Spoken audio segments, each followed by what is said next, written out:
Good day mga ka-farmer. For today's video, andito na naman po kami sa farm, sa aming pinagtatrabahuan. And my son, nakamedyas lang po siya kasi malapit lang yung tirahan namin. At saka masakit yung paan niya pag nababad sa medyas sa buta na nakaupo.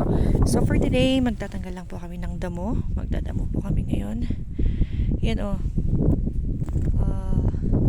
kailangan ng linisan para lagyan ng fertilizer.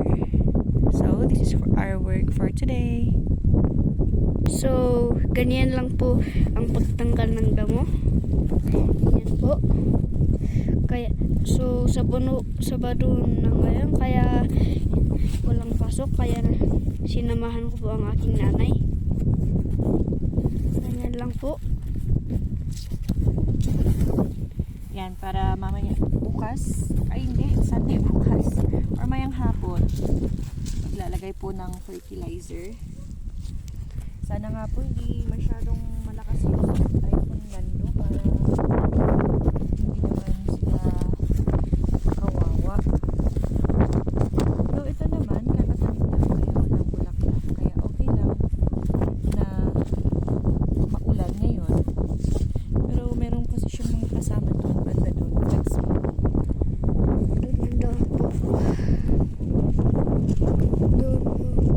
Namulaklak na sila, kaya sayang kung babagsin ulit.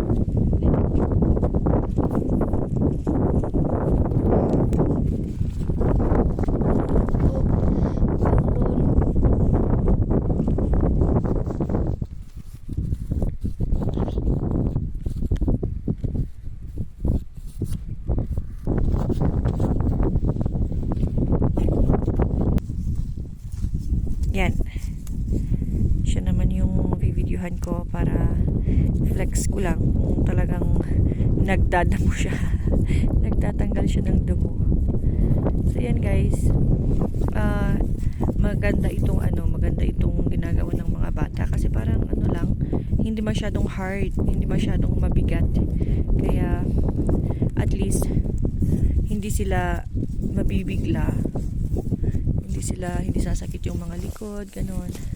Para hindi naman tayo masabing kasi ngayon may anti-child labor na baka and abuse, baka sabihin nila nag-a-abuse tayo sa work ng mga bata. Hindi naman. This is just part of their training and part of discipline para sa mga bata natin, para sa mga bata, para hindi nila sabihin ini-spoil natin sila, gano'n.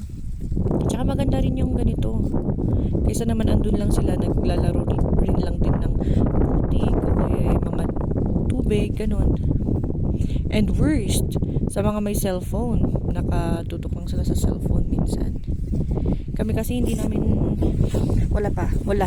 sila binibigyan ng cellphone for now, kahit na may mga extra, yung mga pasira na phone, mga naglalag na, mga ganun. Hindi namin binigay na sa kanila yun. At least may authority pa kami na sabihin na give me my phone. Kasi minsan pag sinabi mo ito na yung cellphone mo, ganun, wala na. Syempre sa kanila na yun.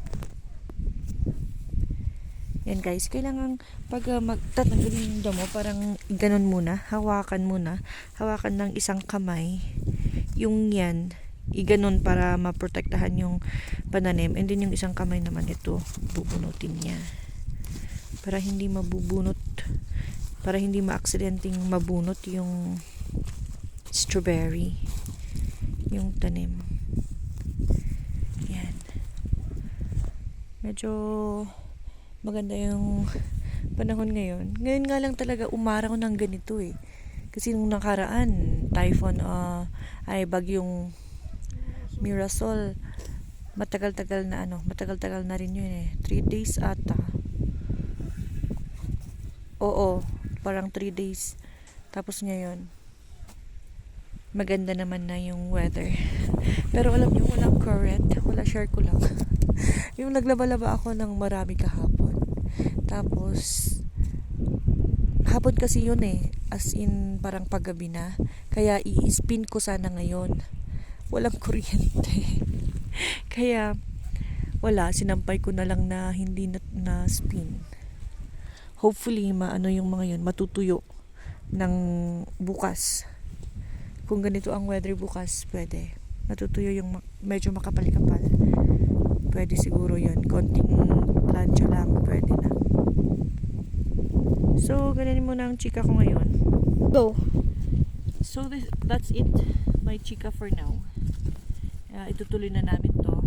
Kaya, ito muna ang masishare ko at ito muna ang video ko for today. That's it for now. Thank you for watching.